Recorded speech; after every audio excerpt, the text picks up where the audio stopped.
ஐயா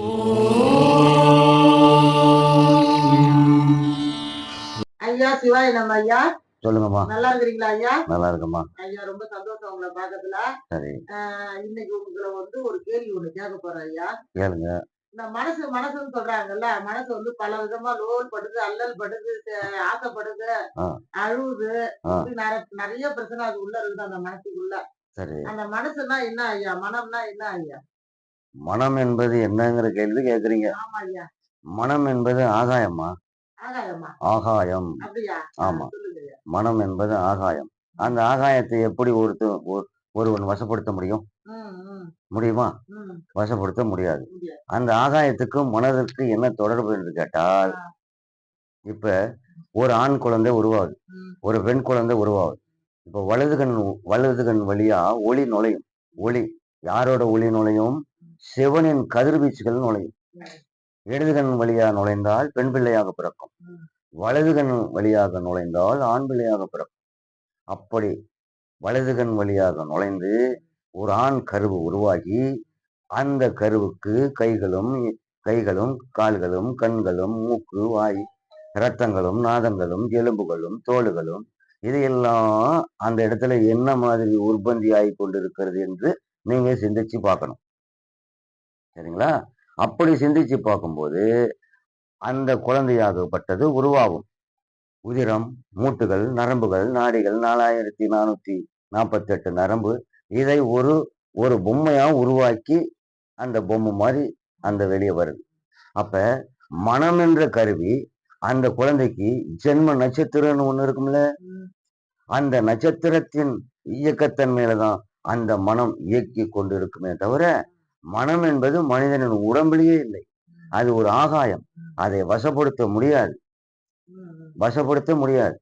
அப்ப அந்த மனம் என்ற வலது கண் வழியாக அந்த சிவனோட ஒளி நுழைஞ்சி குழந்தையா உருவாகி கடைசியா என்ன ஆகும்?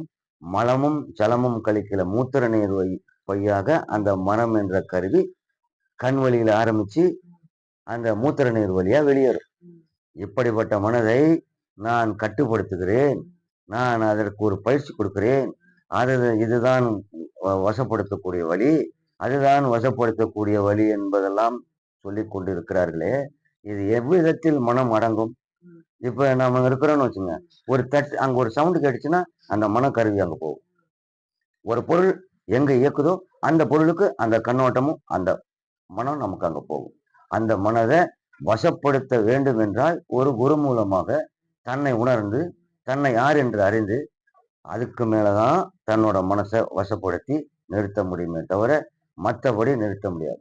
இந்த கேள்விக்கு உண்மையான பதில் எப்படி தெரியுங்களா? 27 நட்சத்திரத்துல ஒரு நட்சத்திரம் இருக்கும். அந்த நட்சத்திரமே அவனின் மனதின் ஆதிக்கத்தை நடத்தி செல்லும். ஒருவன் சிவன் கோயிலுக்கு போகணும்னா தன்னோட ஜென்ம நட்சத்திரம் ஆரம்பிச்சதுக்கு அப்புறம் அந்த மனிதன் சிவன் கோயில போய் அந்த லிங்கத்தை அந்த நட்சத்திரம் ஆரம்பிச்சு முடிகிற நேரத்துக்குள்ள நமக்கு என்ன நட்சத்திரம்? இப்ப சுவாதி நட்சத்திரமா, அஸ்வினி நட்சத்திரமா, பரணி நட்சத்திரமா, கார்த்திகை நட்சத்திரமா, எல்லாரும் ஒண்ணு சேர்ந்து போயிடக்கூடாதுங்க. சரியா வராது. நமக்கு இன்னைக்கு சிவன் கோயிலுக்கு போறோம், சிவலிங்கத்தை பார்க்கணும், சிவ தரிசனம் பெறணும் அப்படிங்கிற எண்ணம் வந்துருச்சுன்னா நம்ம நட்சத்திரம் பஞ்சாங்கத்தை எடுத்து கணக்கு பண்ணி ஆரம்பிச்சு எந்த நேரத்துல ஆரம்பிக்குது, எந்த நேரத்துல முடியுது, இதை நல்லா கண்டறிஞ்சு சிவன் லிங்கத்துக்கு முன்னாடி இப்படி அமர்ந்து ஒரு 20 நிமிஷம் 30 நிமிஷம் அந்த தியானத்துல நம்ம இருந்தோம்னா அந்த லிங்கத்துல இருக்கிற ஒளி கதிர்கள் நம்ம உடம்புல பாரும். இதுக்குதான் சித்தர்களும் முனிவர்களும் மகான்களும் ஞானமா சூட்சமா சொல்லி வச்சது. இப்போ உள்ள மாநிலங்களுக்கு இந்த சூட்சமம் அறியாம பலவித பேச்செல்லாம் பேசிட்டு இருக்காங்க. அது நடைமுறைக்கு வராது.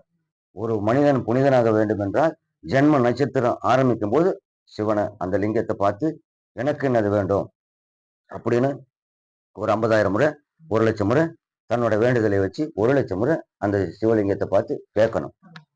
இதுதானம்மா, இதுதான் என் குருமார்கள் எனக்கு சொன்னது. நான் உங்களுக்கு சொல்றதாதான். இப்ப நீங்க யாரு கேட்டாலும் இந்த விளக்கத்தையும் சொல்லுங்க. இதுதான் உண்மை, இதுதான் சிவனின் சாத்தியம், இதுதான் சத்தியம். சரியாமா? அப்ப இப்ப சொல்றாங்க இல்லைங்களா, இப்ப நான் இந்த இடைநிலையில போனா என் மனசு அடங்கிடுச்சு, இப்ப நான் தவம் பண்ணேன் மனசு அடங்கிடுச்சு, இப்ப நான் இந்த கிளாஸுக்கு போறேன் எனக்கு தவம் அடங்கிடுச்சு பண்றாங்க, அதெல்லாம் சரியா தப்பா? சரி சில பேர்த்துக்கு சரியா இருக்கும், ம். சில பேர்த்துக்கு சரி வராது. அங்க போய் எனக்கு மனசு அடங்கல அப்படின்றாங்களே அது எதுக்கு? அப்ப நட்சத்திரங்கள் 27 நட்சத்திரங்கள் இருக்கா? ம். அந்த நமக்கு என்ன நட்சத்திரம் கண்டறியணுமே. அது ம். நல்ல ஒரு குருவுகிட்ட போயி, நம்ம நட்சத்திரத்தின் விளைவுகள் என்ன? நட்சத்திரத்துக்கு யார் யார் சொந்தக்காரங்க? ம். இந்த நட்சத்திரம் உற்பத்தியானது என்ன?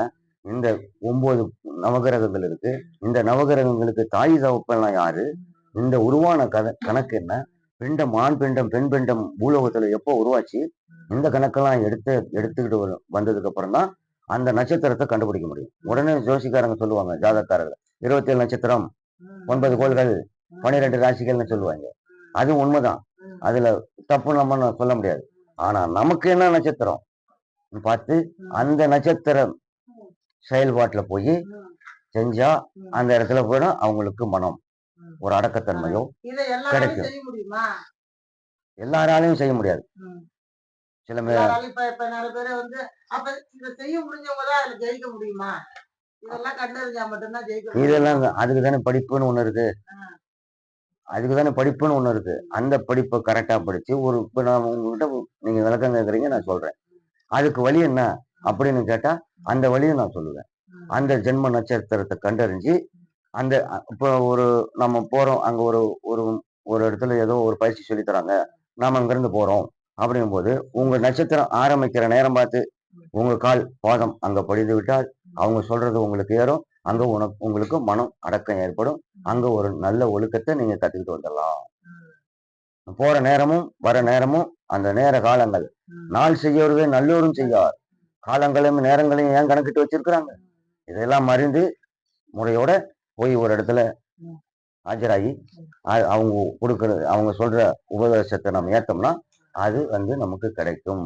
மனம் கட்டுப்பாட்டுக்கு வரும். அந்த மனசுலதான் மனச வச்சு சொல்றாங்க எல்லாரும். மனசுல பாவம் புண்ணியம், அது பாவம் பண்ண மனசு, இது புண்ணியம் பண்ண மனசு, நல்லவங்க கெட்டவங்க. அப்ப அந்த மனசு என்ன நினைக்குது? அது எப்படி நினைக்குது? இப்ப ஈஸ்வரன் சொல்றோம்ல, ஈஸ்வரனுக்கு இரு நிலைகள் உண்டு. ஒண்ணு மானிடன், ஒண்ணு சுவாச காத்து, ஆகாசம். ஆகாசத்திலும் ஈஸ்வரன் ஒடுக்கப்பட்டவன், ஒரு ஆண்மகனும் உடலிலும் ஒடுக்கப்பட்டவன். அதுக்கு பேருதான் ஈஸ்வரன் நிலை இருநிலைகள் என்று சொல்றோம். அந்த இருநிலைகள் இருக்கும்போது அந்த ஈஸ்வரனுக்கு ருத்ரன் எப்படி பேர் வந்தது? மயான கட்டிக்காடை காக்கும் சடையன்னு எப்படி பேர் வந்தது? இந்த மாதிரி இப்ப பண்டு 24 மணி நேரத்தை 16 முகூர்த்தமா பிரிச்சுங்க. இப்ப ஒரு ஒரு ஒரு முகூர்த்தத்துல அவங்க நவக்கோள்கள் ஆதிக்கம் செலுத்தும் போது அந்த குழந்தை ஜெயனம் ஆயிடுச்சுன்னு வச்சுங்க, அந்த குழந்தை பாவம் பண்ணும். இன்னொரு டைம்ல அந்த ஒரு குழந்தை ஜனனம் ஆயிடுச்சுன்னு வச்சுங்க, அது பாவமே பண்ணாது, புண்ணியத்தையே தேடி போகும். இதை இரு நிலைகளையும் செய்யறது இறைவனே. இறைவன் நமக்குள்ள இருக்கிறான். எழுத்தறிவு கற்றவன் இறைவன் ஆகலான்னு சொல்லி வச்சிருக்கிறாங்க. அதே போல நமக்குள்ள இறைவன் இருக்கிறதுனால அந்த செயல்பாடு பாவமும் புண்ணியமும் ஒரு மனிதனுக்கு சேர்ந்தேதான் நடக்கும். அந்த பாவமே இந்த மனசுல உருவாகாம இருந்துச்சுன்னா தர்மங்கிற சொல்லுக்கு இடம் இல்லை. நீ எந்த பாவமும் செய்யாம இரு, நீ இறைவனிடம் சேர்வாய். இந்த கர்மம் எங்க இருந்தாலும் ஒரு மனுஷன் அந்த தொல்லை பூந்துருது. அதுல இருந்து விடுபடுறதுக்கு தானே இவ்வளவு கலைகளும், இவ்வளவு அர்த்தங்களும், இவ்வளவு போதனைகளும், இவ்வளவு மகான்களும், இவ்வளவு சித்தர்களும் போதிச்சு வச்சிருக்காங்க. சரிங்களா? அப்ப இந்த பாவத்தை நம்ம பாவம் செய்யறோம்னு தெரிஞ்சு யாராவது செய்யறாங்களா? இல்ல. அதுக்கு காரணமே அவனின் நிலை. ஈஸ்வரனின் இருநிலைகள் உண்டல்ல, அந்த இருநிலைகள்ல ஒரு பக்கம் பாவமும் ஒரு பக்கம் புண்ணியத்தையும் செய்யறன்னு தான் அவன் பூலோகத்துல மானிடரைய படைச்சது. ஆனா மன கட்டுப்பாடுன்னு ஒண்ணு வச்சு பாவமே செய்யக்கூடாது, நம்ம புண்ணியத்தை மட்டும்தான் சேர்க்கணும்னு ஒரே வழி ஒரே மனதோட நினைத்தவங்க மட்டுமே மகான்கள் சித்தர்கள். மானிடர்கள் அந்த லெவலுக்கு வர முடியுமா? முடியாது. அதனால இப்போ உள்ள ஆட்கள் தெரிஞ்சு அந்த பாவ செயல ஈடுபடாம புண்ணியத்தையே சேர்க்கறதுக்கு தான் இவ்வளவு தர்மம், அன்னதானம் இவ்வளவு நடக்குது இல்ல. ஏன் இவங்கெல்லாம் அந்த அவங்களோட இதை படிச்சிருப்பாங்க, அவங்களோட கணக்கு தெரியும்.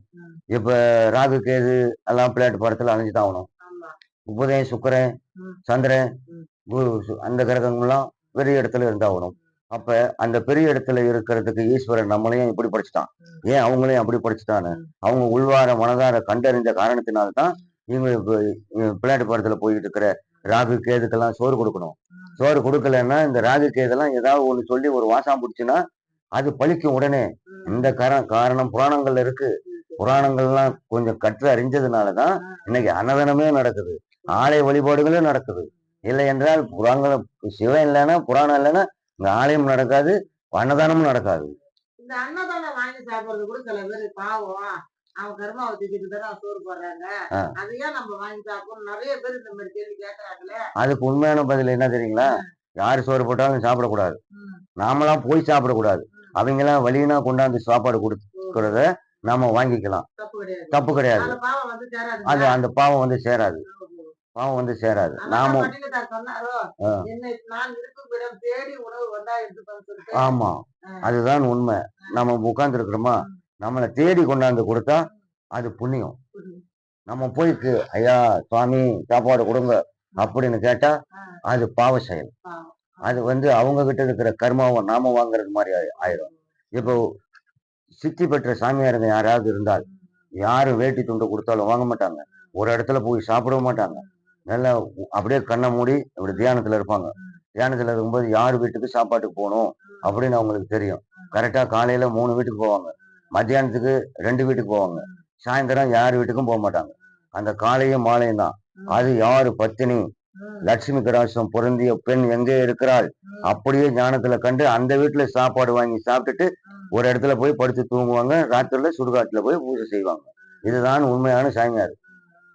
அதை விட்டு ரோட்ல உட்காந்துக்கிட்டு நம்ம சாப்பிட்றோம் அப்படி இப்படி எல்லாம் சொல்லிக்கிட்டு இருக்கிறாங்கல்ல, இவங்களுக்கு மனம் அதான் மனிதன் உடம்புக்குள்ளே அந்த கருவி கிடையாது. இப்ப எந்த ஸ்பாட்டு கேட்டாலும் அந்த ஸ்பாட்டுக்கு பேர் சொல்லலாம். அந்த மனங்கிற 3 எழுத்து கேட்டா அது எந்த இடத்துல உற்பத்தி ஆகுது? ஆழ்மனம், உள்மனம், எண்ணங்கள் உற்பத்தி ஆகிற இடையாது. இங்கிருந்து வருதா இங்கிருந்து வருதான்னு யாருக்குமே தெரியாது. அப்படி ஒரு விஷயம் நமக்கு அந்த அல்லாம உயிர் அதை அடைச்சி வச்சுதான் ஒரு மனித பிறவியே வந்திருக்குது. இதை நன்றாக உணர்ந்து அந்த செயல்பாட்டுல இறங்கி சில குருமார்கள் அறிஞ்சி நான் ஒரு தியானம் பண்றதுக்கு என்ன வழி, ஏன் நட்சத்திரம் எப்ப ஆரம்பிக்குது, அந்த நட்சத்திரத்துல நான் சிவ கோயிலுக்கு போய் சிவன் கோயில போய் நான் ஒரு அர்ச்சனை பண்ணணும், அந்த சிவலிங்கத்தை கண்ணை உற்று நோக்கி கண்ணை மூடாம உற்று நோக்கி பார்த்துக்கிட்டே இருக்கணும், அப்பதான் அந்த சக்தி கிடைக்கும் அப்படின்னு முழுமையா தெரிஞ்சு போய் அவங்க செஞ்சாங்கன்னா எல்லாம் நல்லபடியாக நடக்கும். இது தெரியாம இப்ப 10 பேர் இருக்காங்க, ஒருத்தனுக்கு ராகு நேரம் இருக்கும், ஒருத்தனுக்கு கேது நேரம் இருக்கும், ஒருத்தனுக்கு சனி 7.5 சனி அப்பதான் ஆரம்பிச்சிருக்கோம், அவனும் நம்மளே கூடயே தான் வருவான். அப்படி போனா ஒண்ணும் சரி வரும். அப்ப நம்ம ஒரு இடத்துக்கு போகும்போது நம்ம கிட்ட இருக்கிற கூட வந்தவனே நம்மளை தொந்தரப்படுத்துவான், நம்ம மனசை புண்படுத்துவான். இதையெல்லாம் சகிச்சுக்கிட்டு ஒரு இடத்துல போய் நம்ம நட்சத்திரம் வரும்போது அந்த இடத்துல சிவ தரிசனம் பண்ணோம்னா பெரும் பாக்கியம், பெரும் புண்ணியம். மெயினான சித்தர்குரு யூடியூப் சேனல் அன்பர்களே, நீங்க பார்த்து இந்த வீடியோ பிடிச்சிருந்துச்சுன்னா லைக் பண்ணுங்க, கமெண்ட் பண்ணுங்க, ஷேர் பண்ணுங்க, சப்ஸ்கிரைப் பண்ணுங்க. நன்றி.